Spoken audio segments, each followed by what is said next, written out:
I'm Jack Myers. Welcome back to another episode of On the Couch. Today we're joined by Dr. Jeff. He's a very honored doctor in the field of endangered species. So let's hear him out and hear what he has to say today. Hi. Yep. Thank you, Jack. Thank you so much for the intro. Yep. I'm just here to talk today about endangered species and what we can do to help them. And Jack, I kind of want to just start it off. Do you even know what an endangered species is? Dr. Jeff, I'm going to be completely honest, man. I got no idea what an endangered species is. And, viewers out there, I know that it might seem a little embarrassing, but if you believe it or not, we took a survey.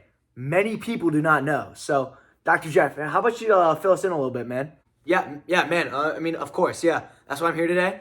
I'm going to play this video for you. We're going to pop it up on the podcast, too. And you guys just enjoy.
Wow, Dr. Jeff, man, that is some pretty deep stuff, dude. I had no idea that it was that big of a problem. I love turtles, dude. What's going on with the turtles, man? Dude, I know, turtles, big problem, dude. But did you know there's actually currently over 42,000 endangered species, with 16,000 of them being in critical danger of going extinct? That's a lot of animals, man. 42 buccarinos, man? Jeez, how do you even keep track of that many endangered animals?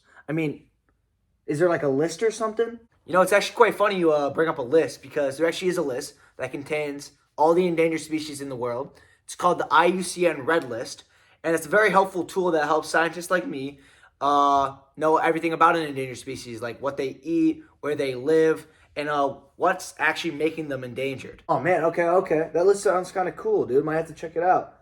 But, let's move forward. What are we actually doing to, protect these animals? Is there any laws or bills placed? Dude, you're asking all the right questions. So, yeah, there's actually this thing called the Endangered Species Act that helps protect animals. But the main problem with the Endangered Species Act is it's underfunded. So the regulations and laws stated in it, we can't really carry out. So that's, the main problem. We need to raise funding for that if we want it to be effective. All right. So definitely, raise the funding for the Endangered Species Act. It's kind of getting hot, it's getting hot out. It's nice out. But does global warming, actually have any effect on, these animals? You got to think about them polar bears, man. That's another great question, Jack. So global warming definitely plays a huge role in hurting endangered animals. It's literally taking away their homes. So, which is actually my next topic, habitat loss. So habitat loss is one of the biggest factors contributing to killing endangered animals. So we got to figure out a way how to protect these animals' homes and, how to keep them safe. Okay, so habitat loss. All right. I was just reading this article, man, and it was talking about how, us as humans, we're actually a huge contributor to that, man. Our roads are actually killing so many animals because not only are we taking away their homes when we build the roads, but us traveling those roads and just bringing about that many human attention is attracting the wildlife, and they'll run across them roads and get killed, man. It's really bad out here, man. I mean, dude, habitat loss is a huge problem, and like you just said, humans are a huge contributor to it. I actually have some more videos to show you, and I'd like to show the audience too. And these videos they're heartbreaking, man. It's terrible to see.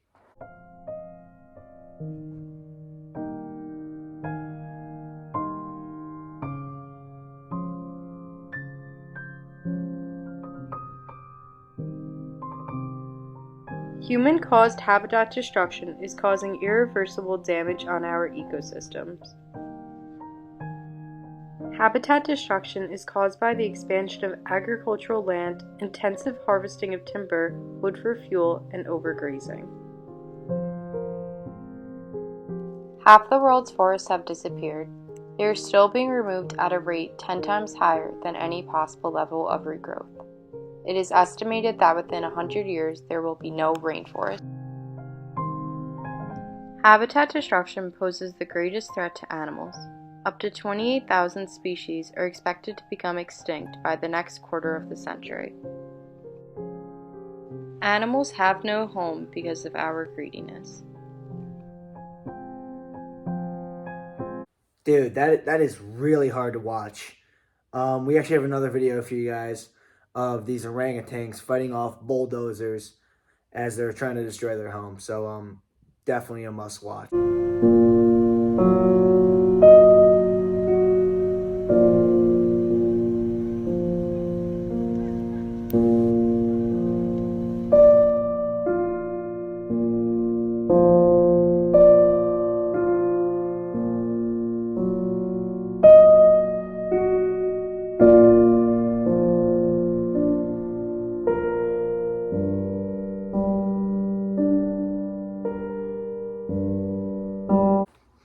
It really is sad to watch these animals' homes just get destroyed. I mean, there's nothing we can really do about it, and you're just watching through the screen, and it just feels terrible. It feels so unright. I mean, dude, like, I completely agree with you. It's really hard to watch, and, the next thing I was kind of wondering is like poaching and like black market trading of endangered species, is that like a big problem, or is it kind of just overhyped on the media? Poaching is definitely a huge problem. You see it a lot with rhinos. Rhinos are usually killed for their horns. So what this cool company Vox is actually doing is they're producing synthetic horns, and they're flooding the market with them. And they're the same thing, same material as these real ones, and it just makes the horns less valuable, because what these poachers are doing is they're going in and they're killing these rhinos to get their horns.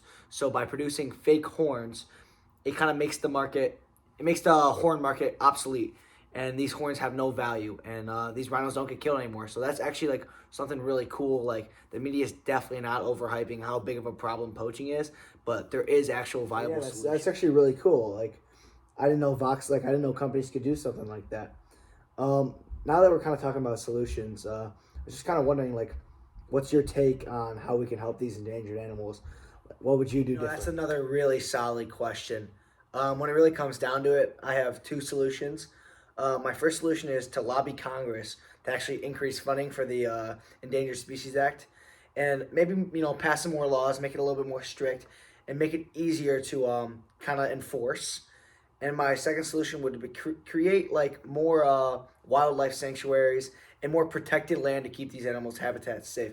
Because if they keep getting destroyed, there's nothing we can really do. They can really only thrive in their natural habitats. So we have to do everything we can to protect these natural habitats. Dude, sweet. All right, thank you so much for coming on the podcast. I think it's really nice to learn new things, and I had no idea what really an endangered species was, and I feel like I learned a lot. So thank you so much, dude. And you're welcome back anytime, man. Dude, of course. Thank you so much for having me on. I always like to come on these kind of things and just kind of get my opinion out there, and I hope I can change some minds out there and get some knowledge out there about endangered animals. So thank you, and thank you to all the viewers.